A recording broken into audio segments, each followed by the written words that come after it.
Well, I moved to New York from Los Angeles in 1956, and my first place that I lived was at First Street and First Avenue on the 6th floor with the rent of $45 a month. Now, my work has been in the radical movement, the Warby Sisters League and Liberation Magazine. So my attention was never really on the neighborhood, it was on the office, which is 4 blocks away, or the office, which is down by City Hall, depending on what year you're talking about. But in either 59 or 60, my friend Phyllis Gangle, who's now a judge and doesn't speak to me because of debates about Israel, called me and she said, "David, you have to move, I found an apartment for you." And her ex-husband lived across the street on 60 East 4th on the 4th floor. And this is, in a way, a testimony to the ethnic rivalries of the neighborhood at that time. The building was divided between Poles and Ukrainians, with the exception of Dick, who was Jewish. The superintendent was Polish, he was drunk all the time, spoke no English and was drunk. His wife spoke no English but did all the work and was a very reliable person.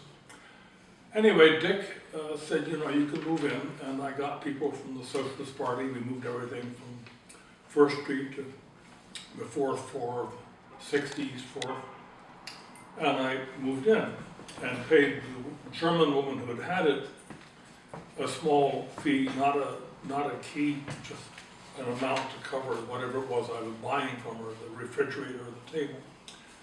Then I came home one day, I got a call from Dick. He said, "You better come home." And this is Dick Gangle, who lived across the hall and went on to become a multi-millionaire, I think, in one of the trust funds, one of the mutual funds. Anyway, Dick said, "You have to come home." And I did, and I found a padlock on the door and a note saying, "Come down to the super's office," which was on the ground floor.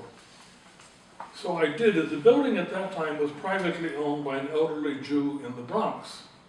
And he was there with the super and his wife, and thank God, Dick Gangle, who spoke Yiddish. And the super says, "What is that? I don't even know you. I want you out. It's my property. Out, now." And Dick discussed the matter in Yiddish and explained that I would be a reliable tenant. And the owner finally said, "Well, look, on this rent, what's the point of going to City Hall? They get a 3% increase. You got to pay the super $10 because you jumped the line." And for me, in respect that I own the building, the next time I come down, a bottle of Slivovitz, and thus I got the apartment with no lease. And the super finally died, fortunately, and his wife took over. That was under private ownership. The building then transferred to city ownership, which I think was, you know, we lived in constant terror during those. Winter could be very frightening because the heat would go off totally for a day or two in the middle of winter. And that could be a chilling experience. I think we were all worried about the electricity because the danger of a fire. I mean, the electricity was so bad that if I was going to vacuum, I had to unplug the refrigerator. And I couldn't have a toaster because if I plugged the toaster oven in, everything went off, let alone an air conditioner. So we were very glad when Cooper Square took over, and when it finally, 10 years ago, 15 years ago, remodeled, and we ended up with modern wiring and modern plumbing. But I was marginal to the Cooper Square organization. I was an outside radical living on road rent here.